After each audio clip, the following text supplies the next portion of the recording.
Assalamualaikum warahmatullahi wabarakatuh. Bismillahirrahmanirrahim. Innal hamdalillah wa syukurillah ala kulli ni'matillah. Allahumma sholli ala sayyidina Muhammad wa ala ali sayyidina Muhammad.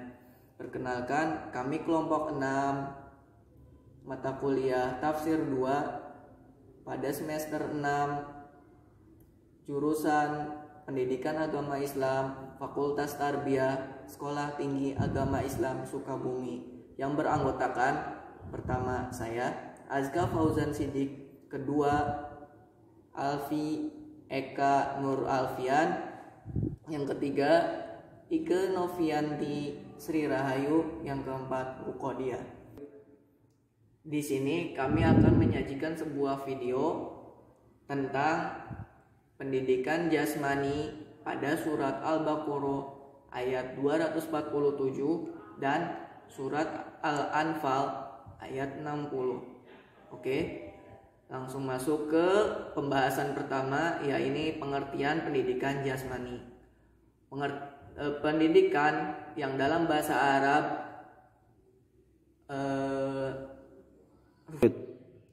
yakni tarbiyah adalah proses mengembangkan kemampuan diri sendiri dan kekuatan individu. Sedangkan dalam Kamus Bahasa Indonesia, pendidikan adalah proses pengubahan sikap dan tata laku lanjut seseorang atau kelompok orang dalam upaya mendewasakan manusia melalui pengajaran dan pelatihan.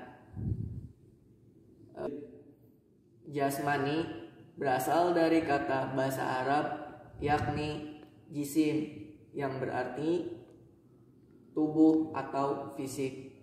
Jadi dapat diartikan bahwa pendidikan jasmani adalah proses pengubahan atau mengembangkan kemampuan diri sendiri secara perseorangan atau kelompok, dilakukan melalui kegiatan jasmani yang bertujuan untuk meningkatkan kebugaran tubuh,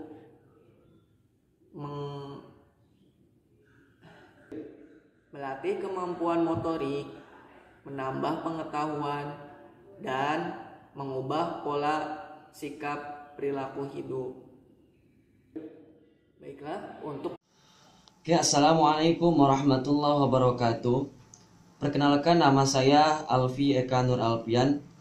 Saya dari kelompok 8. Oke, di sini saya akan memaparkan, akan menjelaskan, menafsirkan di dalam surat Al-Baqarah ayat 247. Di dalam kitab tafsir Ibnu Katsir dijelaskan, ketika mereka bertanya kepada Nabi ditanyakan oleh mereka bahwasanya mereka ingin dijadikan suatu pemimpin, seorang pemimpin. Mereka ingin dijadikan seorang pemimpin, ingin seorang raja. Ya. Akan tetapi Allah Subhanahu wa Ta'ala sudah memilih, sudah memerintahkan salah seorang yang akan dijadikan seorang raja, yang akan dijadikan seorang pemimpin. Siapa beliau? Yaitu Talut. Mereka bertanya kepada Nabi, "Wahai Nabi, kenapa harus dia yang dijadikan seorang pemimpin? Wahai Nabi, kenapa harus dia yang harus dijadikan seorang raja? Padahal kami adalah keturunan raja, kami adalah orang yang kaya, kami yang berhak dijadikan seorang raja."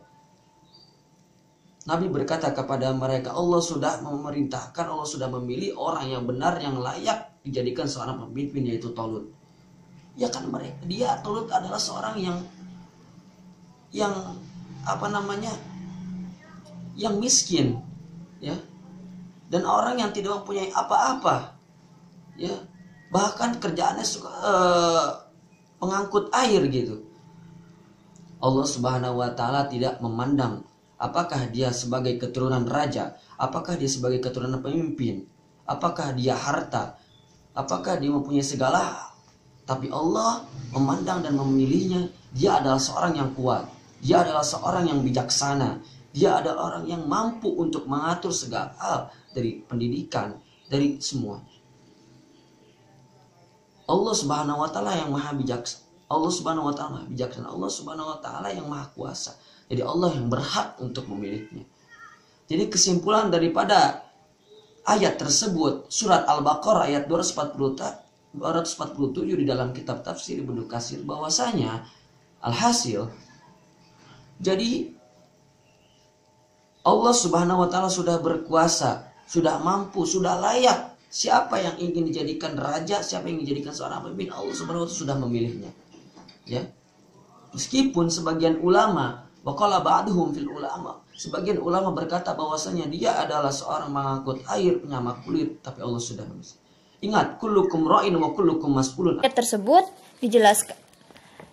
Dari ayat tersebut menjelaskan bahwa pada ayat ini Allah memerintahkan orang-orang beriman mempersiapkan peralatan senjata untuk berperang dengan orang-orang musyrik dan segenap kemampuan yang mereka miliki, termasuk berupa kekuatan dan kuda-kuda yang ditambat untuk berperang.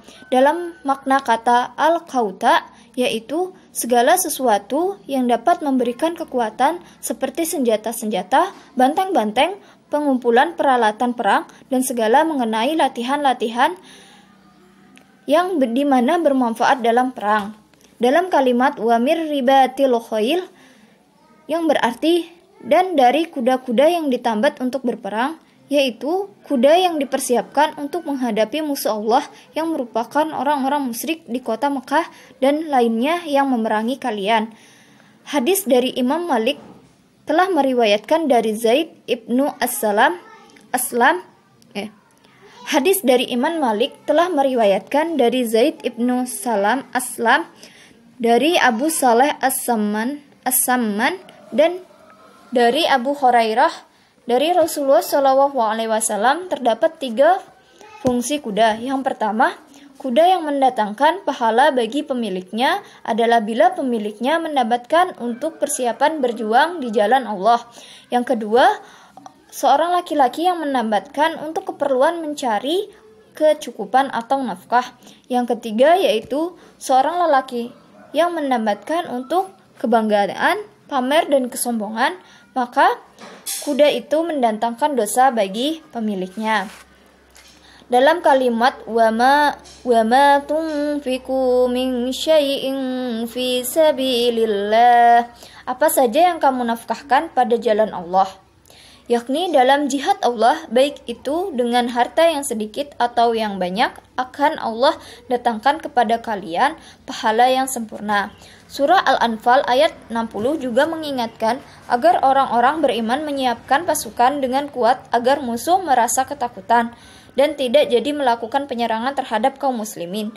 Dalam rangka memperkuat pasukan inilah kaum muslimin harus menyumbangkan semaksimal mungkin apa saja yang mereka mampu, baik dari segi ilmu, keterampilan, kekuatan fisik, dan berbagai persenjataan, baik persenjataan, kesehatan, obat-obatan, dan lain-lain yang mampu memperkokoh kekuatan umat Islam. Berkaitan dengan surat An-Anfal ayat 60 dengan pendidikan jasmani, perlu kita ketahui, sudah kita pelajari tafsir sebelumnya yang sudah disampaikan oleh rekan saya. Sekarang berkaitan dengan pendidikan jasmani, itu mempelajari bahwa Al-Quran surat An-Anfal ayat 60 tersebut itu berkaitan dengan kehidupan, bahwa kita sebagai umat manusia harus melatih secara fisik maupun mental spiritual untuk memerangi musuh-musuh Allah. Kita diharuskan untuk mempersiapkan kekuatan dari zaman ke zaman, dari masa ke masa. Kita sudah ketahui bahwa di zaman dahulu mereka berolahraga untuk melawan musuh-musuh Allah dengan cara berperang, menggunakan panah, menggunakan kendaraan berkuda, dan juga bisa dikatakan menggunakan berperang menggunakan pedang. Tetapi pada zaman ini kita bisa menggunakan pesawat tempur untuk berperang, kemudian rudal dan juga panser. Selain dari itu, Allah sudah memerintahkan kepada umat manusia untuk mempersiapkan prajurit, baik untuk menghadapi musuh-musuh Allah secara mental, spiritual maupun fisik. Tentu sangat jelas Al-Quran sudah memerintahkan kepada umat manusia untuk melatih kesehatan kita supaya lebih kuat dan supaya lebih sehat. Bahkan selain itu, Allah sudah memerintahkan kepada umat manusia dalam surat An-Anfal tersebut, sebaik nafkah adalah nafkah yang baik di jalan Allah, bahkan akan Allah balas dengan berlipat-lipat ganda. Oleh sebab itu, berkaitan dengan pendidikan jasmani, tentu sangat jelas bahwa mempersiapkan kekuatan jasmani dengan cara berolahraga yang sudah disunahkan oleh Rasulullah. Demikian presentasi dari kami. Mohon maaf apabila ada kekurangan maupun kesalahan, baik perkataan maupun perbuatan. Wassalamualaikum warahmatullahi wabarakatuh.